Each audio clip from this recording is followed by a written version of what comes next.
মৃত্যু মানুষের জীবনের সবচেয়ে বড় সত্য একটি ব্যাপার। পৃথিবীর প্রতিটি মানুষকেই মৃত্যুবরণ করতে হবে, কেননা আল্লাহ তাআলা পবিত্র কোরআনের সূরা আল ইমরানের 185 নম্বর আয়াতে বলেছেন, প্রতিটি প্রাণকেই মৃত্যুর স্বাদ গ্রহণ করতে হবে। দিনের পর যেমন রাত আসে, অন্ধকারের পর যেমন আলো আসে, তেমনিভাবে জীবনের পরে মৃত্যু আসবেই। কিন্তু এই মৃত্যুটি যদি খারাপ হয়, তাহলে দুনিয়ার এই আমলের মূল্যগুলো কোথায়? কিন্তু কেমন হবে এই খারাপ মৃত্যু, এই বিষয়টি জানার জন্য আমাদেরকে ফিরে যেতে হবে 1400 বছর আগে, যখন রাসূলুল্লাহ সাল্লাল্লাহু আলাইহি ওয়াসাল্লাম তার সাহাবীদেরকে বলছিলেন, যখনই কোনো পাপিষ্ঠ ব্যক্তির মৃত্যুর সময় উপস্থিত হয়, তখনই আকাশ থেকে কালো চেহারা বিশিষ্ট দুইজন ফেরেশতারা আসে।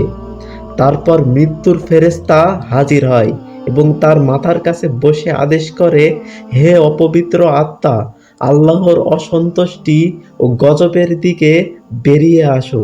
তখন তার শরীর চূর্ণ বিচূর্ণ হতে থাকে।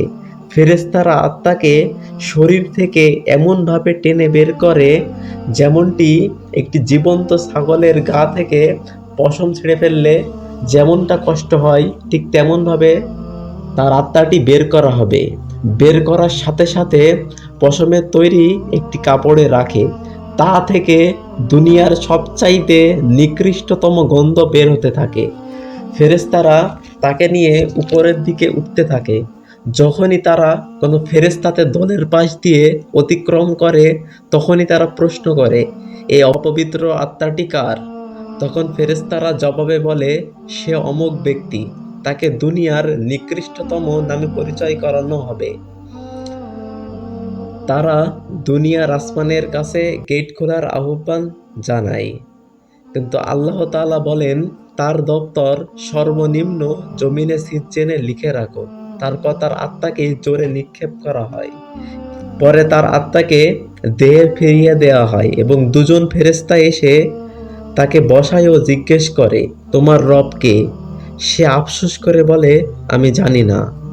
তারপরে তারা প্রশ্ন করে, তোমার দিন কি? সে আফসোস করে বলে, আমি জানি না। তারপরে তারা বলে, তোমার কাছে প্রেরিত এই লোকটি কে? সে এবার আবার আফসোস করে বলে, আমি তো জানি না। তারপর আকাশ থেকে একজন আওয়াজ দিয়ে বলে, সে মিথ্যাবাদী। তার জন্য দোজখের বিছানা বিছিয়ে দাও, দোজখের দিকে একটা দরজা খুলে দাও, যাতে দোজখের তাপ ও বিষাক্ত হাওয়া আসতে পারে। কবর যেন তার জন্য সংকীর্ণ হয়ে আসে এবং তার অঙ্গ প্রত্যঙ্গগুলো যেন একটা আরেকটার ভিতরে ঢুকে যায়। এরপর তার কাছে বিশ্রী চেহারা ও পোশাক পরিহিত দুর্গন্ধযুক্ত একজন লোক এসে বলে, তুমি ক্ষতি ও কষ্টকর জিনিসের সুসংবাদ গ্রহণ করো। আজকের এই দুঃখের দিন তোমার জন্য পূর্ব প্রতিশ্রুত। আত্মা জিজ্ঞেস করবে, তুমি কে? তোমার বিশ্রী চেহারা মন্দ জিনিস নিয়ে আসছে। তখন সে বলবে, আমি তোমার মন্দ ও নিকৃষ্ট কাজ বা আমল। তারপর আত্মা বলবে, হে রব, কিয়ামত সংঘটিত করো না।